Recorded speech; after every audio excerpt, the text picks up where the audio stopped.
Depois de algumas vezes passar em frente e muitas visitas a Curitiba, finalmente conheci o Museu Oscar Niemeyer. É um projeto de 1957 do famoso arquiteto brasileiro, mas que foi inaugurado só em 2002. São mais de 35 mil metros quadrados e 17 mil só para exposições. Ele tem o segundo maior vão livre do Brasil.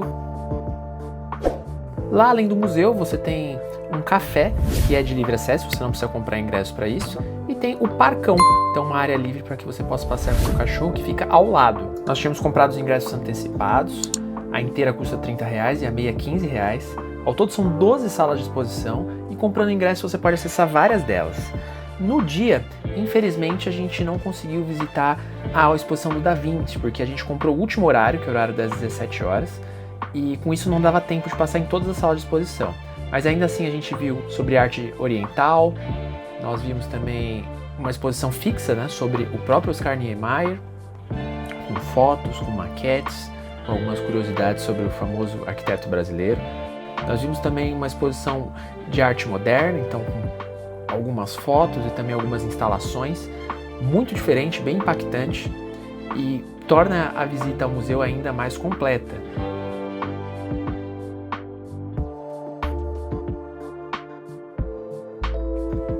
Por último, não menos importante, nós vimos a exposição dos Gêmeos, que está localizado no Olho, que também era uma exposição que eu queria muito ver, e quando teve em São Paulo eu não consegui, tive que ir até Curitiba para conseguir ver essa exposição, e realmente vale muito a pena.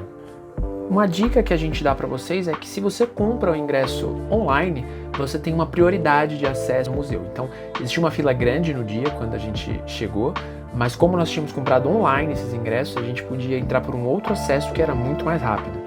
Vale lembrar também que se você quer visitar todas as exposições, é preferível que você chegue antes para que você tenha tempo, já que a gente chegou aí próximo do horário das 17, podendo ficar até às 18, e não daria tempo para ver todas as exposições.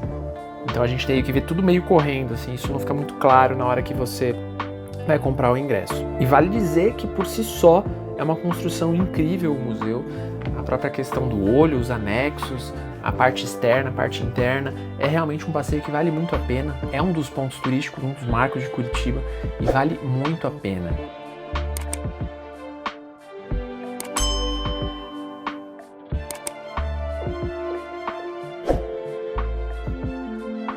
Se você gostou desse conteúdo, já curte, se inscreve no canal, compartilha com os amigos, seja membro aqui no canal para ajudar a nossa produção de conteúdo e a gente continuar trazendo conteúdos, passeios como esse. Até os próximos vídeos.